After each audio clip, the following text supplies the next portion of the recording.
Shalom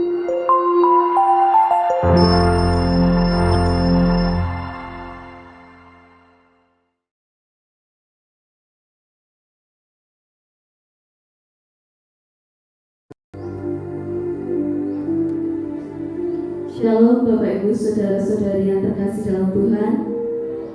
Puji Tuhan, pada kesempatan ini kita kembali berkumpul di dalam ibadah Pelita Amas. Mari kita akan awali pada pagi hari ini dalam doa. Terima kasih Tuhan, terima kasih Yesus. Sungguh Allah, Engkau Allah yang Maha Agung, Engkau Allah yang Maha Mulia, Engkau Allah yang layak kami sembah, Engkau Allah yang layak kami puja.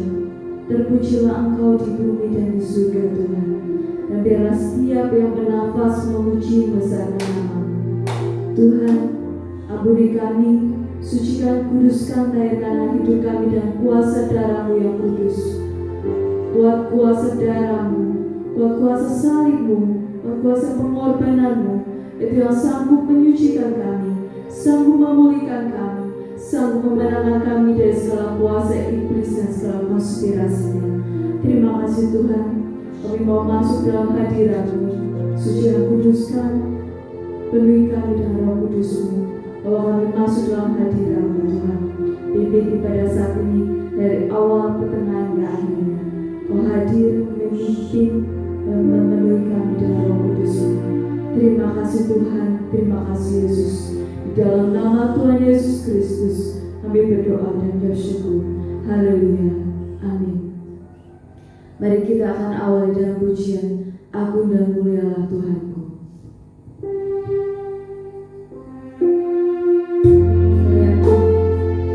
Bahwa Tuhan Yesus Kristus yang layak untuk kita sembah. Dia Allah yang Maha Besar, Dia Allah yang Maha Kuasa, Dia yang berkuasa atas hidup kita semua.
Hari Jumat Allah dipersilakan. Mari kita sama-sama mempersiapkan hati kita untuk ditaburi oleh kebenaran firman Tuhan. Kita akan tunggu dan puji karena salibmu.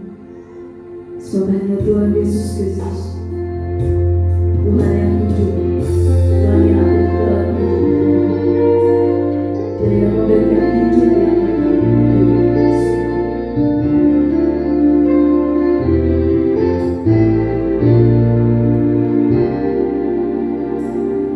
Hanya Kau Tuhan hidupku, Kau berikan hidup yang baik, Kau berikan hidup yang baru. Darahmu menyucikan, darahmu menyucikan, pulihkan hatiku. Ku nyatakan Kaulah segalanya, sumber pengharapan, Engkaulah sumber pengharapan. Kuasamu yang sanggup, kuasamu sanggup menyembuhkan. Jiwaku berserah hanya kepadamu, Yesus, Kaulah segalanya. Karena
yang berkuasa sanggup untuk melakukan mujizat-Mu di hidupku. Mari kita tundukkan kepala. Karena salib-Mu kami hidup ya Tuhan. Karena salib-Mu kami memiliki mujizat Tuhan. Pada saat pagi hari ini Tuhan, urapi dan kuasai kami oleh kebenaran-Mu lewat kuasa Roh Kudus-Mu. Berkati juga setiap kami yang telah hadir maupun yang belum bisa datang ke tempat ini. Ciptakan rajut alik perlindungan pemeliharaan dari tempat Allah yang maha tinggi.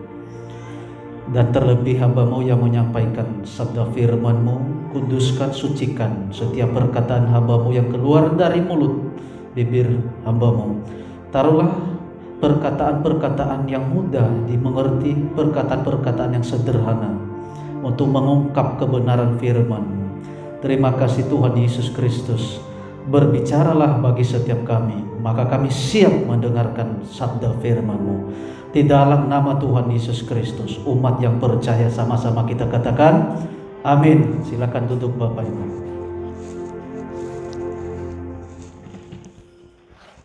Puji nama Tuhan. Salam. Salam. Ada sukacita?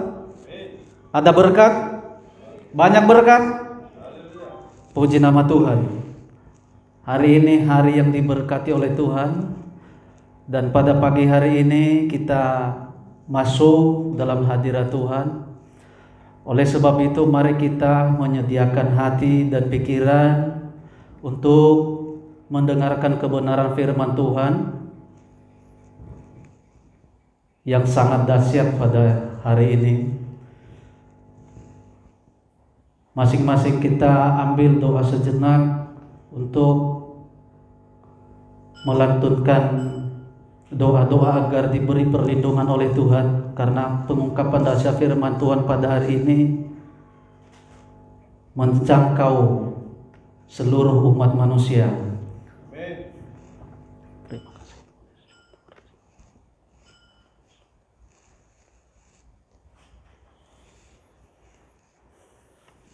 Amin. Puji nama Tuhan. Kita akan mulai mendengarkan firman Tuhan yang terambil di dalam Kejadian pasal 3 ayat 1 sampai yang ke-15. Kejadian pasal 3 ayat 1 sampai yang ke-15. Silakan. Kejadian pasal 3 ayat 1 sampai yang ke-15. Ini bunyi firman Tuhan. Manusia jatuh ke dalam dosa. Adapun ular ialah yang paling cerdik dari segala binatang di darat yang dijadikan oleh Tuhan Allah. Ular itu berkata kepada perempuan itu, tentulah Allah berfirman, semua pohon dalam taman ini jangan kamu makan buahnya, bukan? Lalu sahut perempuan itu kepada ular itu, buah pohon-pohonan dalam taman ini boleh kami makan, tetapi tentang buah pohon yang ada di tengah-tengah taman, Allah berfirman, jangan kamu makan ataupun raba buah itu, nanti kamu mati. Tetapi ular itu berkata kepada perempuan itu, sekali-kali kamu tidak akan mati. Tetapi Allah mengetahui bahwa pada waktu kamu memakannya, matamu akan terbuka, dan kamu akan menjadi seperti Allah, tahu tentang yang baik dan yang jahat. Perempuan itu melihat bahwa buah pohon itu baik untuk dimakan dan sedap kelihatannya. Lagi pula pohon itu menarik hati karena memberi pengertian.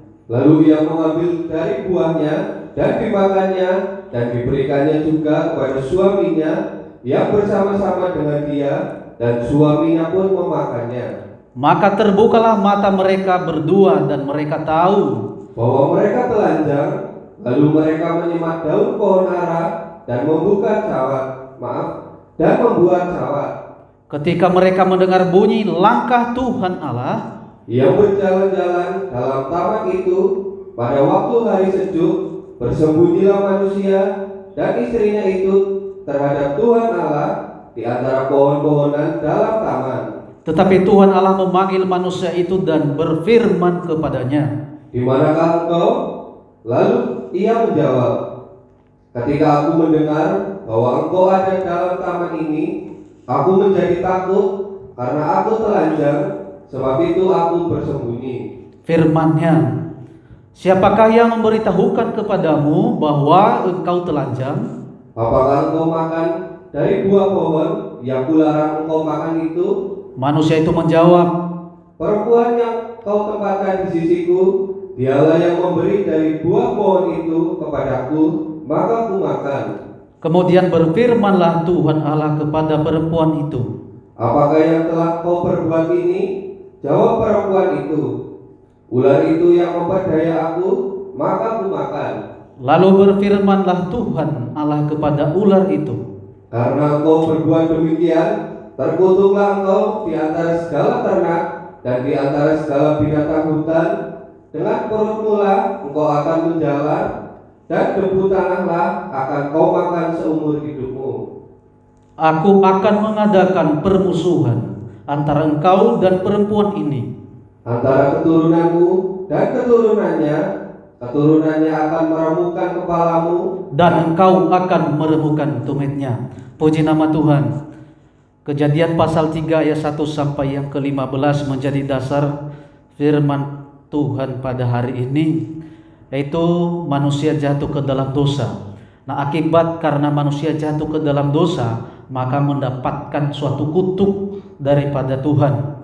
Nah, oleh karena itu, di antara itu Tuhan juga mengutuk ular, yaitu di dalam ayat-ayat yang sudah telah kita baca. Tetapi pada ayat yang ke-15 itu bersifat nubuatan, yaitu antara keturunan manusia dan keturunan ular itu selalu bermusuhan, menjadi musuh bebuyutan. Nah, kita bandingkan Wahyu pasal 12 ayat 1 sampai yang ke-9. Wahyu pasal 12 ayat 1 sampai yang ke-9. Perempuan dan naga. maka tampaklah suatu tanda besar di langit, seorang perempuan berserubung matahari dengan bulan di bawah kakinya, dan sebuah mahkota dari 12 bintang di atas kepalanya. Ia sedang mengandung, dan dalam keluhan dan penderitaannya hendak melahirkan, ia berteriak kesakitan.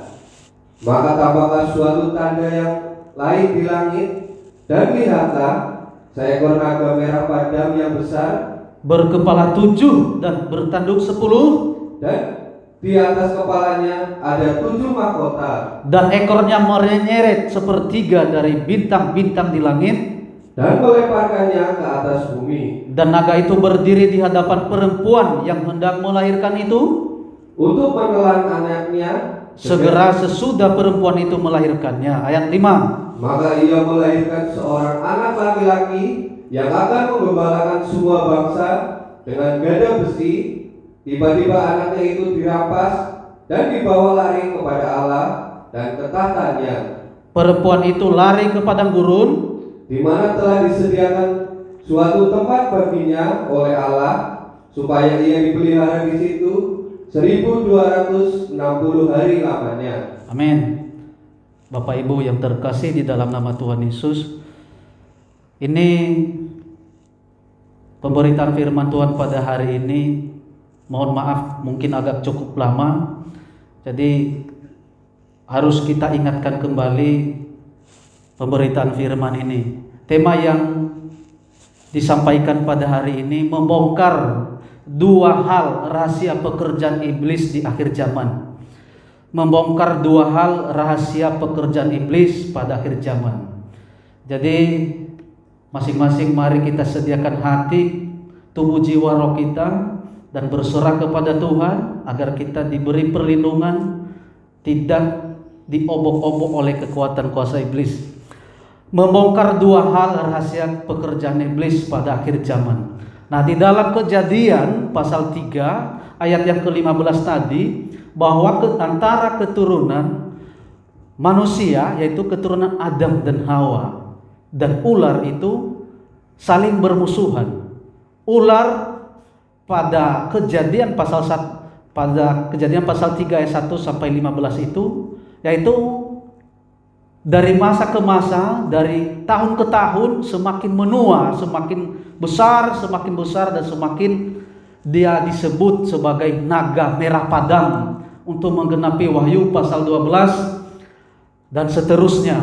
Nah, ini naga merah padam ini naga merah padam yang besar, berkepala 7 dan bertanduk 10. Ini bersifat simbolis dan banyak makna yang tersembunyi. Nah, oleh sebab itu hanya hikmat dan karunia Tuhan yang sanggup membuka apa yang terselubung lewat firman Tuhan.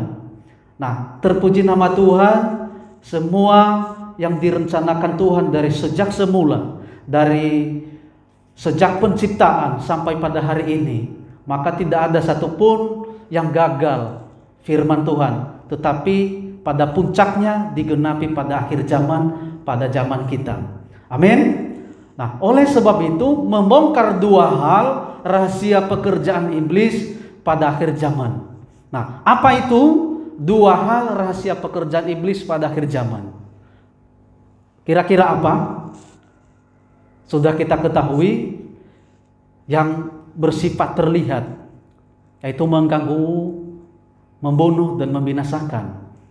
Atau dengan yang lain, seperti yang sudah kita dengar bahwa ada pemakaian microchip tanda 666. Nah, di sini kita mengupas kembali bahwa iblis atau si naga tua adalah musuh bebuyutan umat manusia hingga akhir zaman, menyesatkan dan membunuh pengikut Kristus, umat Tuhan. Nah, oleh sebab itu, kalau kita tidak beralih sepenuhnya hidup di dalam kuasa firman Allah dan Roh Kudus, maka pada akhir zaman pekerjaan iblis itu, mega proyek iblis itu semakin memuncak dan semakin mencekram, menarik pengikut-pengikut Tuhan hingga dibawa kepada kebinasaan. Nah, tetapi juga pada akhir zaman ini pihak Tuhan tidak tinggal diam. 7 percikan darah anak domba Allah termeterai, tercurah di dalam kehidupan kita. Kalau iblis memeteraikan milik kepunyaannya, maka tanda darah memeteraikan kita menjadi milik Kristus. Amin. Oleh sebab itu, apa yang dikerjakan oleh Tuhan, maka juga akan ditiru oleh iblis. Nah, dua hal ini yang bersifat terlihat dan yang bersifat tak terlihat. Nah, oleh sebab itu hanya di dalam kekuatan firman Allah, dalam mengungkap hal ini, yaitu hal-hal yang bersifat rahasia dan tersembunyi akan diungkapkan bagi kita. Nah, kita baca untuk mengawali pengungkapan ini, yaitu Markus pasal 4 ayat yang ke-22.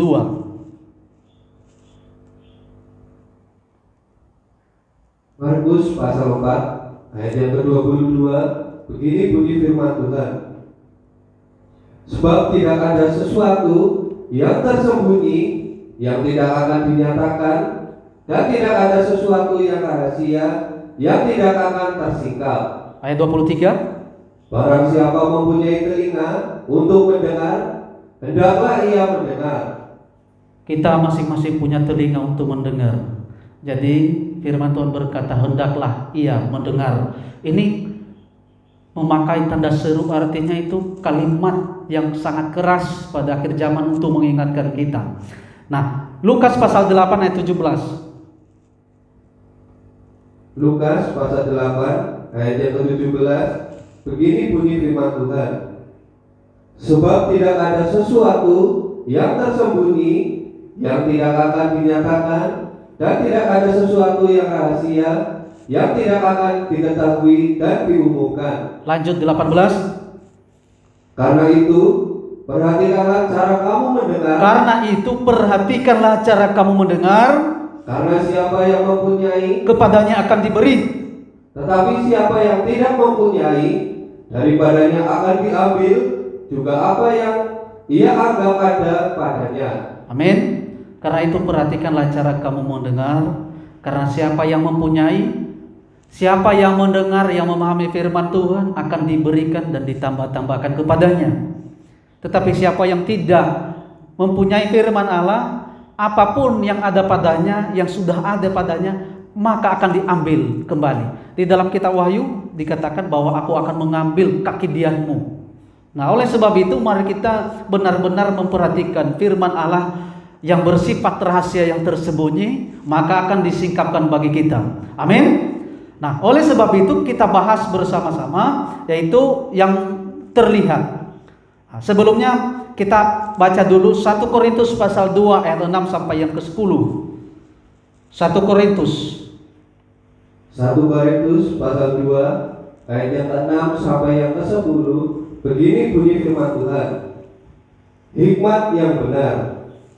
Sungguh pun demikian, kami memberitakan hikmat di kalangan mereka yang telah matang, yaitu hikmat yang bukan dari dunia ini. Perhatikan baik-baik. Sungguh pun demikian kami memberitakan hikmat di kalangan mereka yang telah matang. Di kalangan kita yang telah matang. Maksudnya matang ini matang rohani, yaitu kalau dalam pengajaran kita Wahyu itu di dalam ruang Maha Kudus. Orang yang matang rohani. Terus yaitu hikmat yang bukan dari dunia dan yang bukan dari penguasa-penguasa dunia ini, yaitu penguasa-penguasa yang akan ditiadakan. Perhatikan baik-baik, ada penguasa-penguasa yang akan ditiadakan. Siapa penguasa-penguasa yang akan ditiadakan? Nah, ini nanti yang akan kita singkap. Terus, tetapi yang kami beritakan ialah hikmat Allah yang tersembunyi dan rahasia, yang sebelum dunia dijadikan telah disediakan Allah bagi kemuliaan kita. Amin. Terus, tidak ada dari penguasa dunia ini yang mengenalnya, sebab kalau sekiranya mereka mengenalnya, mereka tidak menyalibkan Tuhan yang mulia. Tetapi seperti ada tertulis, apa yang tidak pernah dilihat oleh mata dan tidak pernah didengar oleh telinga dan yang tidak pernah timbul di dalam hati manusia, semua yang disediakan Allah untuk mereka yang mengasihi Dia. Amin. Ayat 9 ini bukan hanya bersifat berkat, tetapi bersifat kuasa, hikmat dan makrifat Allah. Ayat 10. Karena kepada kita Allah telah menyatakan oleh Roh, sebab Roh menyelidiki segala sesuatu, bahkan hal-hal yang tersembunyi dalam diri Allah. Karena kepada kita Allah telah menyatakannya oleh Roh. Pengungkapan ini dirahasiakan bagi orang-orang luar, tetapi bagi kita akan dinyatakan oleh kuasa Roh Kudus. Sebab Roh menyelidiki segala sesuatu, bahkan hal-hal yang tersembunyi dalam diri Allah, hal-hal yang tersembunyi yang tidak bisa dijangkau oleh akal dan pikiran manusia. Dan itulah kemuliaan kita ketika kita diungkapkan kebenaran firman Allah oleh Tuhan Yesus Kristus. Nah, yang pertama yang bersifat terlihat, apakah dua hal rahasia pekerjaan iblis pada akhir zaman yang harus kita ungkap, harus kita bongkar, harus kita lucuti. Kenapa? Untuk mengingatkan seluruh umat percaya agar tidak terlena dengan perkembangan zaman. Yang pertama yang terlihat adalah istilah pemakaian chip, yaitu bersifat terlihat. Dan iblis juga tidak tinggal diam. Ketika orang percaya mengerti bahwa ada pemakaian chip, iblis juga lebih pintar dibanding manusia. Maka dia melakukan hal yang tidak terlihat. Nah, mari kita perhatikan Yehezkiel pasal 28 ayat 19 ayat 11 sampai yang ke-19. Yehezkiel pasal 28 ayat 19 sampai 11 ayat sampai 19. Yehezkiel pasal 28 ayat yang ke-11 sampai yang ke-19. Begini bunyi firman Tuhan. nyanyian ratapan mengenai Raja Tirus. Lalu datanglah firman Tuhan kepadaku, hai anak manusia, ucapkanlah suatu ratapan mengenai Raja Tirus, dan katakanlah kepadanya, beginilah Tuhan Allah, gambar dari kesempurnaan engkau, penuh hikmat dan maha indah. Engkau di Taman Eden, yaitu Taman Allah, penuh segala batu permata yang berharga, yaspis merah, krisolit, dan yaspis hijau, permata virus, krisopras, dan nefrit, lazurit, batu darah, dan malakit. Tempat tatanya diperbuat dari emas dan disediakan pada hari penciptaanmu. Kuberikan tempatmu dengan dekat kerub yang berjaga di Gunung Kudus Allah engkau berada, dan berjalan-jalan di tengah batu-batu yang bercahaya-cahaya. Engkau tak bercela di dalam tingkah lakumu sejak hari penciptaanmu sampai terdapat kecurangan padamu. Dengan dagangmu yang besar, engkau penuh dengan kekerasan dan engkau berbuat dosa, maka kubuangkan engkau dari gunung Allah, dan kerub yang berjaga membinasakan engkau dari tengah batu-batu yang bercahaya. Engkau sombong karena kecantikanmu, hikmatmu kau musnahkan demi semarakmu. Ke bumi kau lempar, kepada raja-raja engkau kuserahkan menjadi tontonan bagi matanya. dengan banyaknya kesalahanmu dan kecurangan dalam dagangmu, Engkau melanggar kekudusan tempat kudusmu, maka aku menyalakan api dari tengahmu yang akan memakan habis engkau, dan kubiarkan engkau menjadi abu di atas bumi di hadapan semua yang melihatmu. Semua di antara bangsa-bangsa yang mengenal engkau kaget melihat keadaanmu. Akhir hidupmu mendahsyatkan dan lenyap selamanya engkau.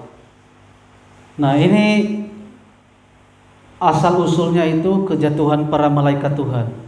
Jadi karena memiliki kecemburuan kepada ciptaan yang serupa dengan Allah, maka iblis cemburu hingga menyesatkan umat manusia. Namun tidak berhenti sampai di situ, mereka iblis menyesatkan Adam dan Hawa di Taman Eden.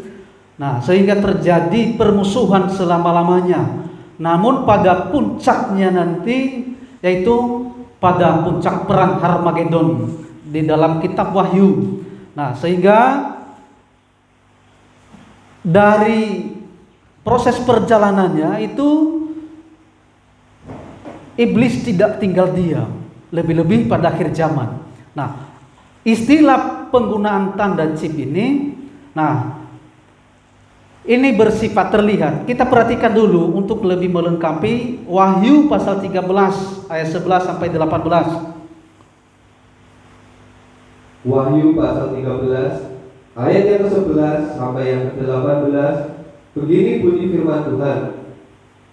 Binatang yang keluar dari dalam bumi. Dan aku melihat seekor binatang lain keluar dari dalam bumi dan bertanduk dua sama seperti anak domba, dan ia berbicara seperti seekor naga. Dan seluruh kuasa binatang yang pertama itu dijalankannya di depan matanya.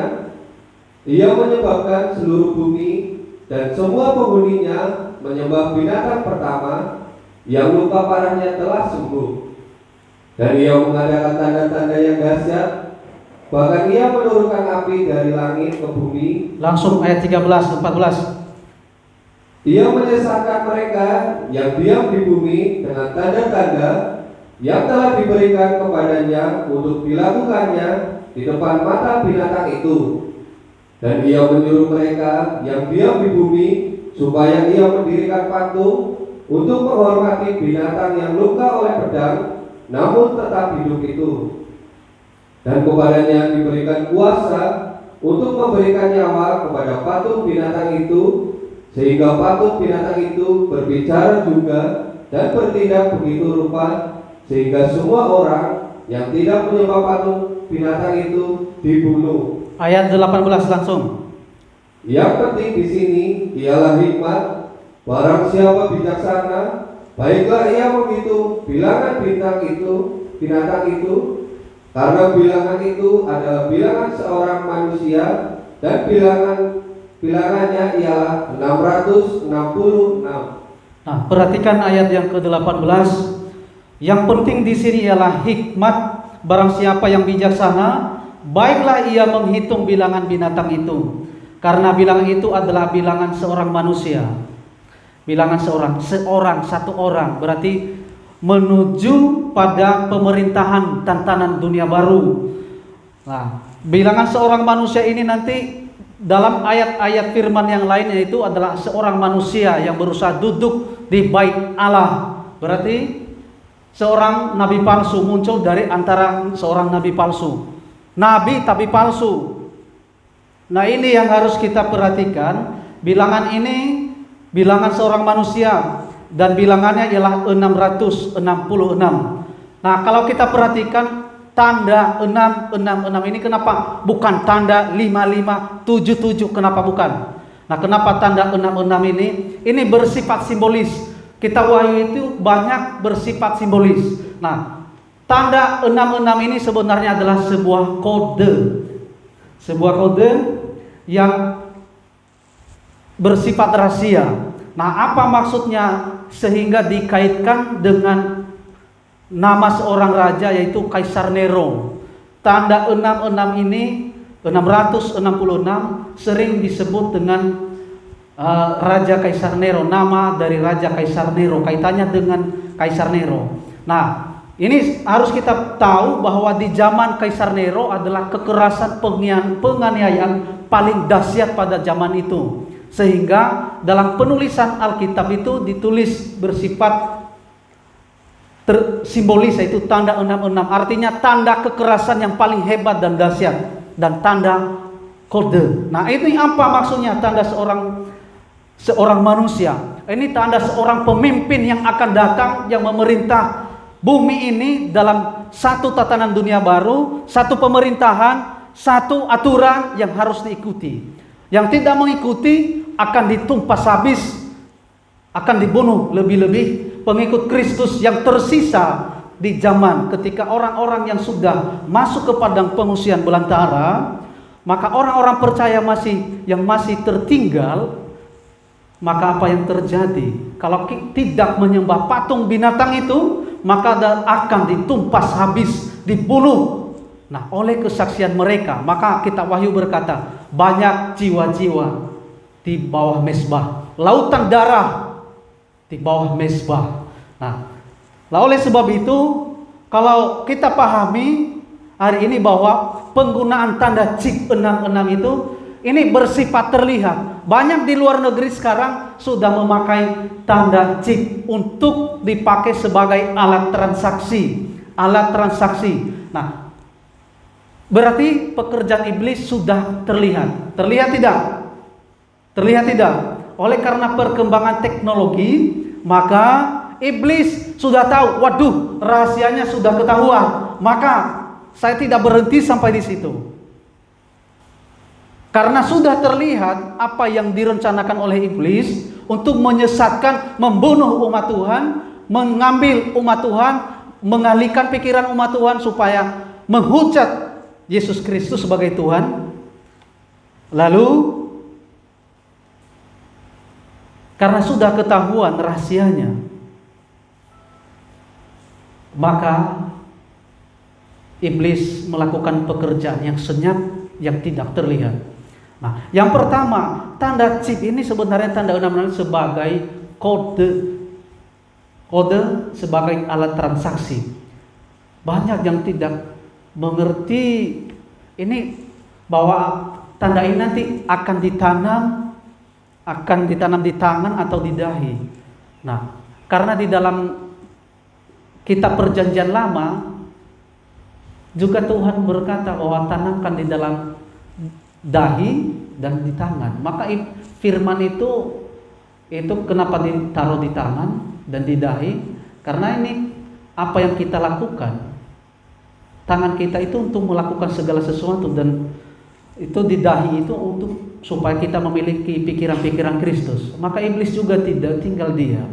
Iblis juga melakukan hal yang serupa. Iblis juga ingin menanam di tangan, lalu di dahi, ingin memasang juga di dahi. Supaya apa? Apa yang diperbuat oleh orang tersebut berubah total drastis, melakukan pekerjaan-pekerjaan iblis, dan pikirannya lagi bukan pikiran Kristus, melainkan pikiran-pikiran iblis. Apa yang dilakukan oleh Allah maka ditiru oleh iblis. Di mana rumah Tuhan didirikan, iblis juga ingin merusak, dan iblis juga ingin mendirikan rumahnya. Nah, oleh sebab itu, siapa yang berhikmat maka harus menghitung bilangan ini. Nah, bilangan 66 itu karena dipakai sebagai sarana, maka sebenarnya hanya sebagai salah satu untuk menyatukan satu tatanan dunia pemerintahan baru atau New Order. New World Order kalau bahasa Inggrisnya. Nah, satu tatanan dunia baru. Tanda ini merujuk pada alat transaksi, yaitu sebenarnya itu adalah uang. Mereka akan menciptakan uang digital yang akan dipakai sebagai alat transaksi. Semua uang yang sudah kita pegang hari ini bukan uang ini nanti yang akan kita pegang atau yang akan dipegang pada zaman itu, tetapi uang digital yang tidak ada bedanya dengan uang negara A dengan uang negara B. Enggak, hanya satu uang. Nah, ini nanti dipakai di barcode ini nanti. Nah, ini pekerjaan iblis yang sudah terlihat, sudah dibaca. Kira-kira paham sampai di sini? Nah, ini tanda 66 ini adalah sebenarnya itu mata uang, satu mata uang yang hanya dipakai pada zaman antikris. Paham sampai di sini? Puji nama Tuhan. Nah, tanda 66 ini sekali lagi alat transaksi, yaitu uang digital. Kedua, yang tidak terlihat, tak terlihat. Nah, apa pekerjaan yang tak terlihat? Wahyu pasal 13 ayat 14 tadi mengatakan, Ia menyesatkan mereka yang diam di bumi dengan tanda-tanda yang telah diberikan kepadanya untuk dilakukannya di depan mata binatang itu, dan ia menyuruh mereka yang diam di bumi menyuruh mereka yang diam di bumi supaya mereka mendirikan patung untuk menghormati binatang yang luka oleh pedang namun yang tetap hidup. Jadi ini banyak muncul nanti pada akhir zaman. Ada pemimpin-pemimpin dunia, namun ada satu pemimpin tertinggi. Ada satu pemimpin tertinggi. Nah, oleh sebab itu iblis menyesatkan seluruh dunia. Senyap. Nah, itu saya ingat satu kesaksian. Ada seorang muda di tahun 2018, akhir 2018, ketika seorang muda tersebut melakukan doa puasa Melek 3 hari disertai dengan doa puasa ngebleng 3 hari, ikut bersama-sama melaksanakan secara bersamaan. Namun di tengah malam tersebut, ketika detik-detik masuknya tahun 2019 awal, maka Roh Tuhan menunjukkan suatu penglihatan kepada seorang muda itu bahwa waktu jam 12 malam itu ada suatu tempat yang tidak berpenghuni manusia. Maka keluar rombongan-rombongan iblis, ada satu tahta besar. Maka iblis itu berkata, seorang pemimpin itu berkata, datang menjelajah seluruh bumi dan meteraikanlah setiap orang-orang pengikut Kristus yang tidak sungguh-sungguh kepada Tuhan. Ketika mereka datang, mereka masuk melalui pintu, dan ketika tidak ada tanda darah bagi orang tersebut, maka mereka mencatat di dalam buku kebinasaan. Kalau ada buku kehidupan, maka ada buku kebinasaan. Nah, itu mereka datang. Kalau itu ingat satu film di zaman Mesir, itu film apa itu ya? Yang ada gambar seperti kalajengking itu, saya lupa namanya. Nah, itu ada film-film kolosal dulu itu. Nah, itu namanya itu jenis setan-setannya itu seperti setan Anubis. Nama di zaman Mesir. Mereka datang dari tempat di mana ada jurang besar, keluar asap yang paling besar. Mereka muncul dari situ dan mereka membawa satu buku untuk mencatat orang-orang yang tidak serius sungguh-sungguh menyembah Tuhan, sungguh-sungguh mengikut Kristus. Maka ketika itu mereka mencatat, maka secara otomatis orang tersebut, pikiran mereka berubah drastis. Pikiran mereka menjadi pikiran binatang. Pikiran mereka menjadi tidak seperti pikiran manusia pada umumnya yang normal, yang mengikuti Tuhan. Nah, itu pada kesaksian itu mereka menjelajah bumi ketika tengah malam. Kalau malam hari di kita, maka di alam roh itu siang hari. Perhatikan baik-baik. Kalau malam hari di dunia kita, maka di alam roh adalah siang hari. Tepat jam siang, jam 12 siang, maka iblis datang. Kalau tengah-tengah malam, biasanya itu sudah mulai tidur, sudah mulai ngorok. Di tengah-tengah kita tidur, seringkali juga kita mimpi dibawa ke suatu tempat. Disitulah iblis masuk melalui sugesti. Dan kalau itu tidak ada tanda darah, apalagi tidak percaya kepada Yesus Kristus, maka akan dicatat langsung di dalam kitab kebinasaan. Mereka itu nanti akan menjadi pengikut-pengikut iblis.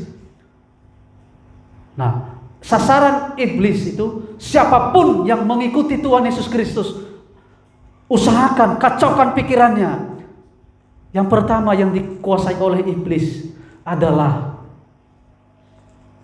pikiran, merusak tubuh, jiwa, dan roh manusia, merusak tingkatan penyembahan kita kepada Tuhan. Nah, pada penglihatan itu banyak sekali yang sudah termeterai, banyak yang sudah ditulis, sekalipun dia Kristen, tapi dia hanya percaya di kulit saja, tapi jiwa dan roh tidak mengikutinya. Oleh sebab itu mereka akan mencatat. Lebih-lebih pada akhir zaman, siapa itu yang tidak benar-benar bersekutu sungguh-sungguh beribadah kepada Tuhan, itu diincar dulu pola pikirnya, ditambah kekhawatirannya, ditambah perkataannya dan tindakannya. Itu sasaran iblis pada akhir zaman. Sehingga berubah total drastis orang tersebut. Hati-hati dan hati-hati. Ini bukan penglihatan abal-abal, saudara. Ini pengungkapan seorang muda itu yang dipakai oleh Tuhan tahun 2018. Dan ketika juga tahun 2019 akhir, mulai masuk tanggal 1 Januari 2020, Roh Tuhan juga turun dan berbicara kepada seorang muda itu bahwa tahun 2020 ada kejadian di seluruh muka bumi yang sangat-sangat dahsyat dan tidak bisa dibendung oleh apapun. Banyak lautan jiwa-jiwa yang mati, meninggal. Selang beberapa bulan, mulai bulan 3, masuk virus corona ke Indonesia. Dan kita tunggu lagi apa yang terjadi tahun 2021 dan 2022 ke depan. Nah, oleh sebab itu, yang bersifat rahasia akan disingkapkan bagi kita. Nah, yang tidak terlihat, kita baca 2 Timotius pasal 3 ayat 1 sampai 9. 2 Timotius pasal 3 ayat yang 1 sampai yang 9.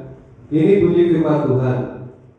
keadaan manusia pada akhir zaman.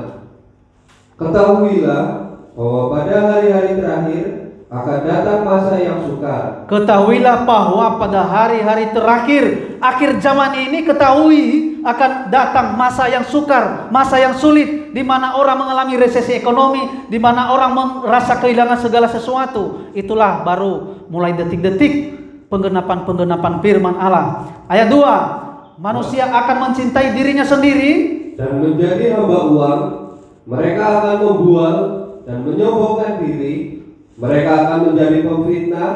Mereka akan berontak terhadap orang tua dan tidak tahu berterima kasih, tidak mempedulikan agama. Tidak mempedulikan agama. Maksudnya apa? Tidak mempedulikan ibadah. Hanya mencari makan makanan yang mengisi perut, tapi tidak mempedulikan ibadah, tidak mempedulikan agama. Ini sangat hati-hati. Tidak tahu mengasihi, tidak mau berdamai, suka menjelekkan orang, tidak dapat mengekang diri, garang, tidak suka yang baik, suka mengkhianat, tidak berpikir panjang, berlagak tahu, sok tahu, lebih menuruti hawa nafsu daripada menuruti Allah. secara lahiriah. Ingat baik-baik ayat yang kelima ini. Secara lahiriah mereka menjalankan ibadah mereka. Perhatikan baik-baik. Secara lahiriah, secara jasmaniah, ikut melaksanakan ibadah, menjalankan ibadah, tetapi pada hakikatnya mereka, hati mereka, jiwa mereka, roh mereka tidak kepada ibadah itu, memungkiri kekuatan Allah. Jauhilah mereka itu. Amin. Itu jauhilah mereka itu, supaya jangan terbawa arus, terseret oleh penyesatan iblis. Sebab di antara mereka terdapat orang yang menyelundup ke rumah orang lain dan menjerat perempuan-perempuan lemah yang syarat dengan dosa dan dikuasai oleh berbagai-bagai nafsu. Yang ketujuh, yang walaupun selalu ingin diajar, namun tidak pernah dapat mengenal kebenaran. Yang walaupun selalu ingin diajar, setiap saat disampaikan firman, setiap saat Pak Gembala mengirim firman Allah, hanya membaca dan mendengar, lalu begitu saja, hilang begitu saja, namun tidak pernah dapat mengenal kebenaran. Ayat yang ke-8, sama seperti Yanes dan Yambres menentang Musa, demikian juga mereka menentang kebenaran. Akal mereka bobrok dan iman mereka tidak tahan uji. Iman mereka tidak tahan uji. Ketika masalah menerpa hidup, lalu tidak tahan uji, mereka memfitnah, mereka menuduh, bahkan dalam penggembalaan juga. Aduh, ini apa ini lagi? Saya dituduh begini, begono begini. Padahal itu hanya diingatkan. Hanya diingatkan. Nah, oleh sebab itu firman Tuhan berkata, bodohlah yang mengatakan sakit hatinya. Orang yang cepat-cepat sakit hati, Tuhan berkata, bodohlah yang menyatakan sakit hatinya. Tapi saya percaya di tempat ini tidak ada yang cepat-cepat sakit hati kalau diingatkan oleh Bapak Gembala. Amin. Karena semua di sini saya percaya telah dewasa rohani. Nah, oleh sebab itu ayat 9, tetapi sudah pasti mereka tidak akan lebih maju, karena seperti dalam hal Yanes dan Yambres, kebodohan mereka pun akan nyata bagi semua orang. Kebodohan mereka pun akan nyata bagi semua orang. Nah ini karena bebal sudah diajarkan, namun hanya dengar dan mendengar lalu begitu saja, lalu berlalu. Nah akhirnya ini istilahnya ini orang bebal. Kebodohan mereka jadi nyata kepada semua orang. Nah oleh sebab itu kalau kita tidak termasuk golongan orang-orang tersebut, maka kita harus sungguh-sungguh menyatu dengan persekutuan dengan darah dan tubuh Kristus.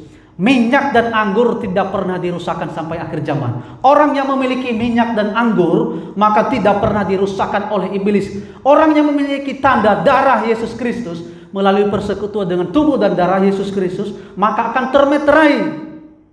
termeterai menjadi milik Kristus. Akan tetapi ingat, Tuhan Yesus berkata, kerjakanlah keselamatanmu.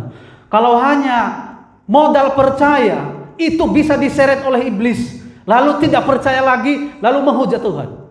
Kalau hanya modal percaya, tidak ada perkembangan sampai kepada dewasa rohani yang penuh, maka tinggal Apa kata firman Tuhan? Enyalah di hadapanku, hai pembuat kejahatan.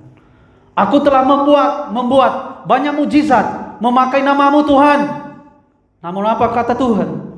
Enyalah di hadapanku, hai pembuat kejahatan. Nah, kenapa Tuhan berkata demikian? Karena firman Allah tidak dipribadikan. Ini harus dipahami baik-baik, saudara. Bukan hanya modal percaya saja. Karena iblis juga tidak ingin manusia ini selamat, tetapi harus banyak juga pengikutnya. Maka Tuhan itu akhir zaman ini melakukan juga pekerjaan yang paling besar melalui hamba-hambanya. Nah, itu kita diingatkan lewat firman Allah. Siapapun hamba Tuhan yang diingatkan oleh firman Allah, yang diingatkan melalui pemberitaan firman Allah, maka kita mendengarkannya dan kita mempribadikan dan melakukannya. Kenapa? Kalau kita diingatkan, kita bersyukur masih ada yang mengingatkan kita. Kalau tidak ada yang mengingatkan sama sekali, disitulah kesempatan iblis masuk. Kita perhatikan 2 Yohanes pasal 1 ayat 7. 2 Yohanes pasal 1 ayat yang ke-7. Begini bunyi firman Tuhan. Sebab banyak penyesat telah muncul dan pergi ke seluruh dunia yang tidak mengaku bahwa Yesus Kristus telah datang sebagai manusia. Itu adalah si penyesat dan antikristus. Sekali lagi dibaca. Sebab banyak penyesat telah muncul dan pergi ke seluruh dunia. Sebab banyak penyesat telah muncul. Banyak penyesat telah muncul. Dulu hanya senyap-senyap. Pada akhir zaman akan muncul. Di sambil ada yang terlihat, maka juga pakai main senyap yang tidak terlihat. Dan pergi ke seluruh dunia. Nah, ini tadi yang saya bilang. Ada seorang muda yang menerima petunjuk dari Tuhan. Bahwa tengah-tengah malam akan memeterai orang-orang yang tidak sungguh-sungguh beribadah kepada Tuhan. Nah, pergi menyesat. Sebab banyak penyesat telah muncul dan pergi ke seluruh dunia. Dunia yang mana? Dunia secara nyata, dunia secara alam roh. Yang tidak mengaku bahwa Yesus Kristus telah datang sebagai manusia, itu adalah si penyesat dan antikris. Nah, ini lagi nih, sudah jelas-jelas lagi nanti ini. Sudah jelas-jelas. Yang tidak mengaku Yesus Kristus sebagai Tuhan dan Juru Selamat adalah si penyesat dan antikris. Ini tidak jauh-jauh. Kita bisa melihat. Ada juga di kalangan-kalangan tertentu, namun tidak bisa kita bahas.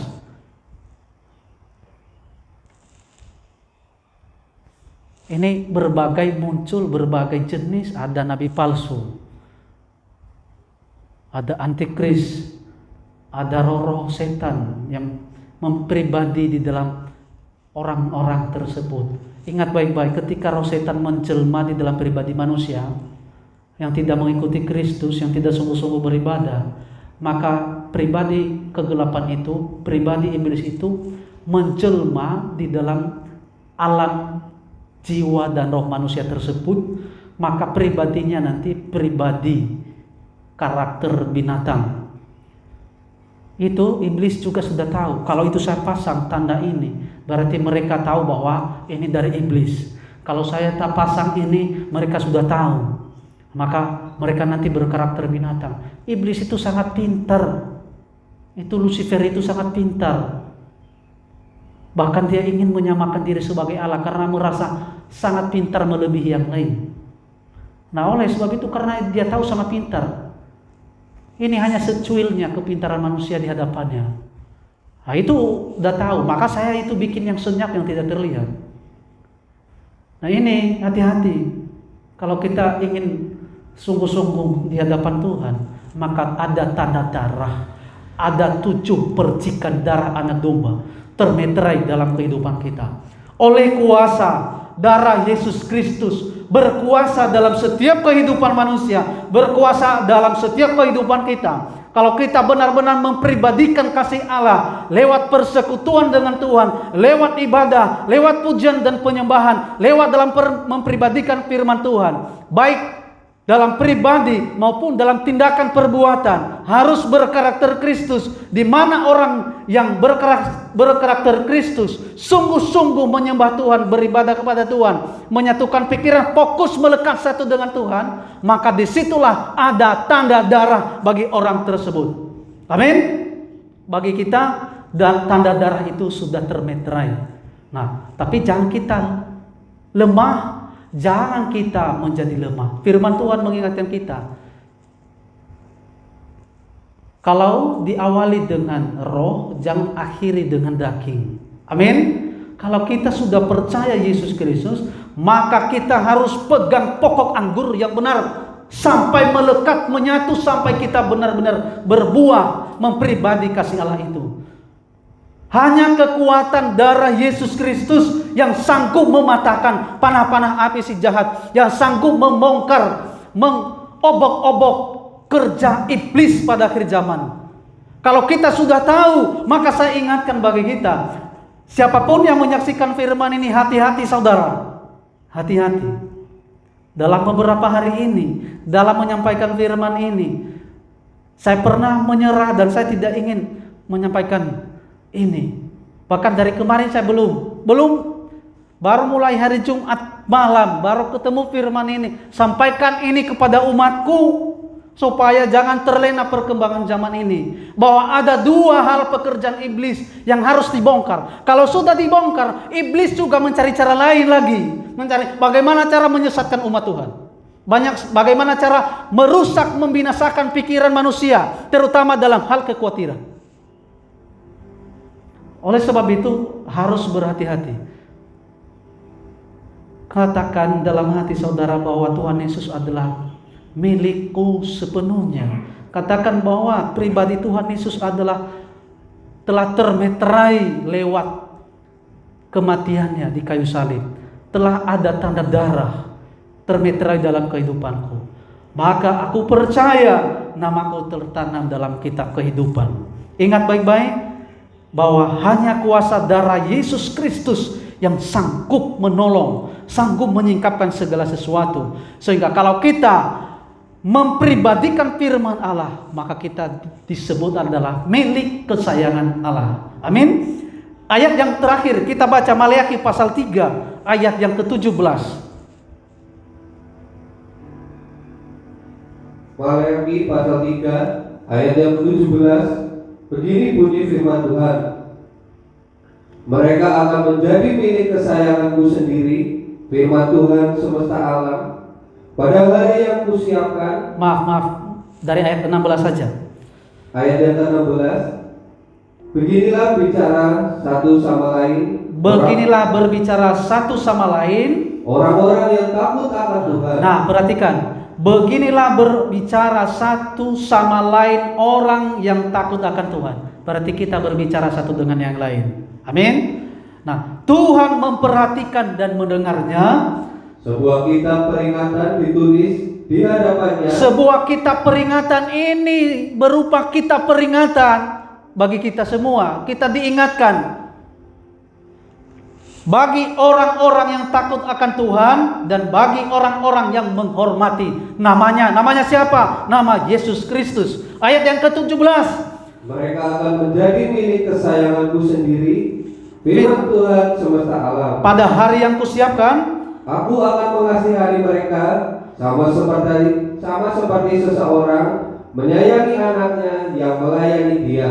Mereka akan menjadi milik kesayanganku sendiri. Saudara dan saya adalah milik kesayangan Tuhan Yesus Kristus. Amin. Firman Tuhan semesta alam, pada hari yang kusiapkan, hari yang disediakan oleh Tuhan, hari yang paling istimewa. Apa hari yang istimewa? Di mana Tuhan membawa kita ke padang pengungsian, jauh dari intaian iblis si naga tua itu. Dan terlebih lagi ketika Tuhan Yesus datang yang kedua kali, datang menjemput orang-orang pilihannya, milik kesayangannya. Itu hari yang disiapkan oleh Tuhan, hari yang dijadikan paling istimewa bagi kita. Nah, ayat yang ke-18, maka kamu akan melihat kembali perbedaan antara orang benar dan maka kamu akan melihat kembali perbedaan antara orang benar dan orang fasik. orang yang telah dirasuk oleh iblis, yang dipakai oleh iblis untuk menyesatkan orang-orang pengikut Tuhan. Nah, kalau kita benar-benar beribadah, memperibadikan firman Allah, maka kita juga dapat membedakan antara orang yang beribadah, orang-orang yang benar serius kepada Tuhan, maupun orang-orang fasik. Antara orang-orang beribadah kepada Allah dan orang-orang yang tidak beribadah. Garis bawahi, orang-orang yang beribadah, saya beribadah, saudara beribadah, dan ada yang tidak beribadah. Ini hati-hati. Kita beribadah, saudara, bukan hanya melihat tayangan YouTube. Beda dengan ketika kita datang dan ketika kita hanya menyaksikan lewat YouTube. Ingat baik-baik, kehidupan ini hanya kehidupan sesaat, tapi kehidupan keselamatan kekal itu yang terutama dan yang paling utama dan yang paling terpenting. Maka kalau kita sungguh-sungguh beribadah, bersifat segala sesuatu yang rahasia akan tersingkap setahap demi setahap. Saya menghimbau Bapak, Ibu, dan Saudara, dengan mendengarkan firman Tuhan ini, banyak-banyak berdoa, banyak-banyak bersekutu dengan Tuhan, banyak-banyak memohon rajut aling perlindungan di hadapan Tuhan. Karena iblis sudah tahu ada pemberitaan pengungkapan rahasia firman ini, maka iblis tidak tinggal diam. Kalau dulu kita aktif dalam pelayanan, mari kita semangatkan diri untuk aktif dalam pelayanan kembali. Amin. Sungguh dahsyat perlindungan daripadamu. Sebelumnya kita akan berdoa. Terima kasih Bapa di surga, di dalam nama Tuhan Yesus Kristus, Engkau mengingatkan kami bahwa ada kitab peringatan bagi kami, yaitu untuk melihat perkembangan zaman, mengungkap dua rahasia pekerjaan iblis pada akhir zaman. Oleh sebab itu Tuhan, ketika iblis bekerja, maka di pihak Tuhan tidak pernah tinggal diam, memeteraikan kami dengan 7 percikan darah anak domba Allah. Maka kami percaya hanya laksana badai api yang dapat sanggup membawa kami terbang tinggi, melepaskan kami dari jerat-jerat iblis, jerat-jerat maut, dan penyesat-penyesat akhir zaman. Oleh sebab itu, pakailah kami Tuhan. Inilah kami mau memperibadikan kasih-Mu lewat kebenaran firman-Mu. Di dalam nama Tuhan Yesus Kristus, hamba berdoa dan mengucap syukur. Haleluya. Kita angkat pujian, laksana badai api.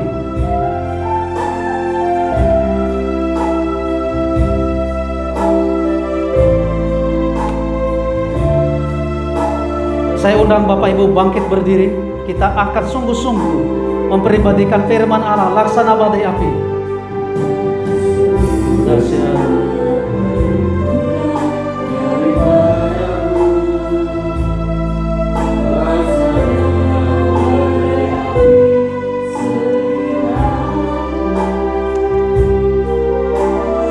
Malaikat berkemah sekeliling,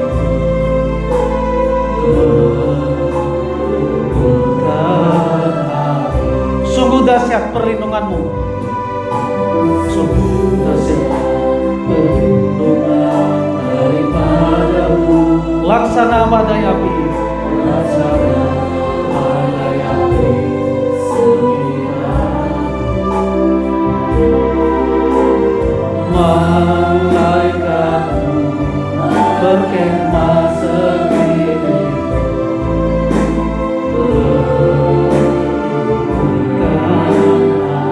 refrain. Kawalaukan musuh-musuhku,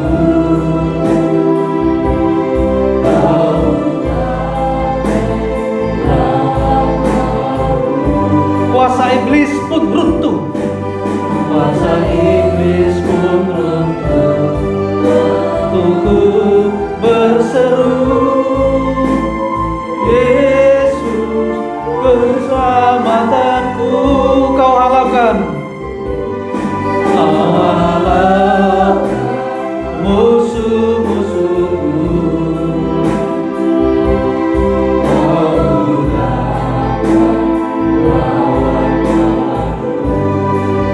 Kuasa iblis, kuasa iblis pun runtuh. Waktuku berseru, Yesus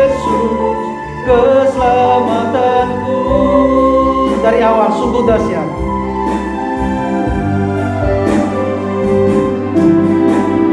Sungguh dahsyat daripadamu. Laksana pada yang dengan sungguh-sungguh kita memperibadikan firman Allah.